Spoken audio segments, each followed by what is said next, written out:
Hezekiah, the king who trusted God, a story of faith and healing. 2 Kings 18-20, Isaiah 38-39. Have you ever faced something that felt completely impossible, like an illness with no cure, or enemies too big to fight? This is the story of Hezekiah, a king who faced both and still trusted God. Hezekiah became king of Judah at just 25 years old.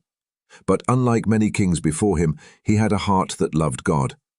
While others worshipped idols and false gods, Hezekiah cleaned house, literally. He tore down pagan altars, smashed idols, and reopened the temple in Jerusalem, so people could worship the one true God again. But then came a terrifying threat. The mighty empire of Assyria, led by King Sennacherib, surrounded Jerusalem with thousands of soldiers. They mocked Hezekiah, they mocked God. They shouted to the people on the city walls, "Don't let Hezekiah fool you. Your God won't save you." What did Hezekiah do? He didn't run, he didn't panic. Instead, he prayed. He laid the enemy's letter before the Lord and said, "God, you alone are God. Please deliver us, so that all the kingdoms of the earth may know you alone are God." And God heard. That night, something incredible happened. An angel of the Lord swept through the Assyrian camp.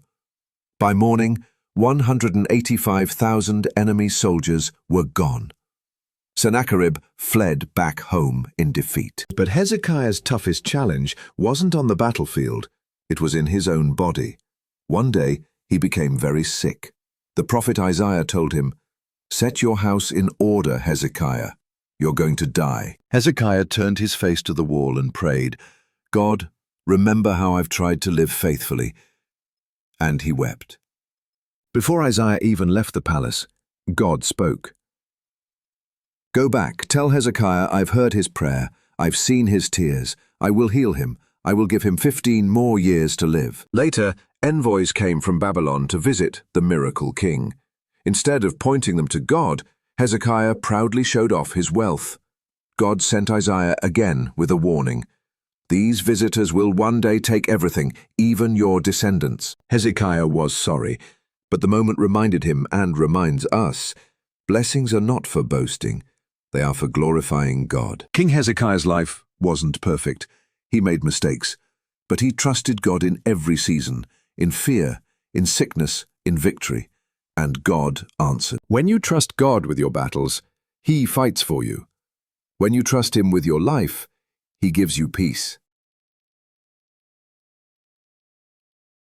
Lesson learned from the story of Hezekiah. When we trust God in every situation, whether in danger, sickness, or success, He responds with power, mercy, and guidance. True faith means turning to God first, giving Him the glory always, and remaining humble no matter how blessed we become. Key takeaways. Pray first, not last. Hezekiah turned to God immediately in crisis, and God answered. God hears sincere prayers. Hezekiah's tears moved God's heart. Faith brings victory. Even when outnumbered, God defended His people. Stay humble in blessings. Pride after victory can lead to consequences. God is faithful. He sees, He cares, and He acts in His perfect time. Hi, friends. If you enjoyed this story and feel inspired, there's so much more where that came from. On this channel, we dive into uplifting, faith-filled content to encourage you in your journey. If you're looking for more inspiring Bible stories, lessons of hope, and moments to strengthen your faith, hit that subscribe button now. And don't forget to click the notification bell so you never miss an update. Together, let's grow in faith and share God's love with the world. See you in the next video.